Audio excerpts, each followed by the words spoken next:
I'm here with meteorologist Kyle Roberts. We're talking weather. I feel like you're the man of the hour because everyone just wants to know, what is the weather going to be like for the weekend? That's all they really care about, right? Do they? Well, it's just going to be hot. I mean, it really is. Here we go. That's why I kept saying enjoy last weekend, because that was so nice. Gosh, it was, the nicest weekend we've had in months. And now we're back to summer. The coolest temps we've had in months as well this past week. And yeah, now it's back to what can happen during September. And that's why, September, one of my least favorite months. I'm glad football's back and everything like that. But one of my least favorite months, because it's not horribly hot, but it's not really, really cool either. And it's usually humid. And it's just not great. By the time we hit October, then it really starts to cool off. And of course, during the months of July and August, it's going to be hot. And then, you got all the summer activities going on. September just seems kind of like this random month that's thrown in there. I know it's back to school and football's back and all that. I mean, there's a lot of good going on. But that's just kind of my little rant. One of my least favorite months of the year.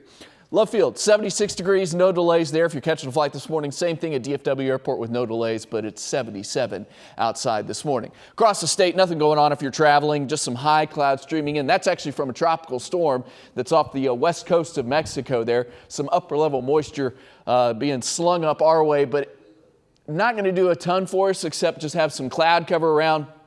There's some showers, some rumbles of thunder up in central Oklahoma. A couple of those showers or storms may try and sneak across the Red River later today, but chances of that are pretty low. And even if that does happen, most areas will stay dry. Here's what's left of Francine, still bringing rain and flash flooding to portions of Mississippi, Alabama, up into Tennessee as well. It's just kind of spinning over that part of the country at the moment. We have high pressure moving back in. That's why we're heating up this weekend, and it's going to feel more like summer, and it's just going to kind of hang around most of the rest of the upcoming week as well. But by next weekend, it may slide off just to the southwest enough to open the door for a cold front to move in.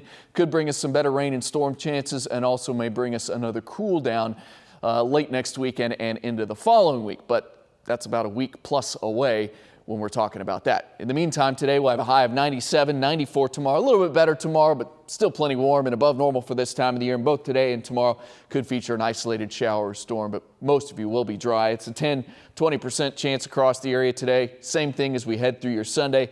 Don't cancel any outdoor plans, but just be aware there could be some rain around somewhere. Let's check in on the tropics, though. We talked about what was left of Francine kind of spinning there over Tennessee at the moment. What we're also watching is a couple of different systems at the moment. We have Tropical Storm Gordon out in the Atlantic. That one not going to be a threat to the U.S. And then we have another disturbance off the coast of the Carolinas that has about a 50% chance of developing into a system that could bring coastal areas, or at least parts of the East Coast, some rain through this upcoming week. Will not affect us here in North Texas. There's your first 7 of the 14-day forecast. Lots of 90s, a little bit better Monday and Tuesday with low 90s, and those mornings are back to a little more comfortable. Next weekend, we're watching for potentially that front to move in. I'm not promising a huge cool down, but maybe some days in the 80s Monday and Tuesday of that following week as we inch closer to the start of the state fair, which is at the very end of that 14-day forecast.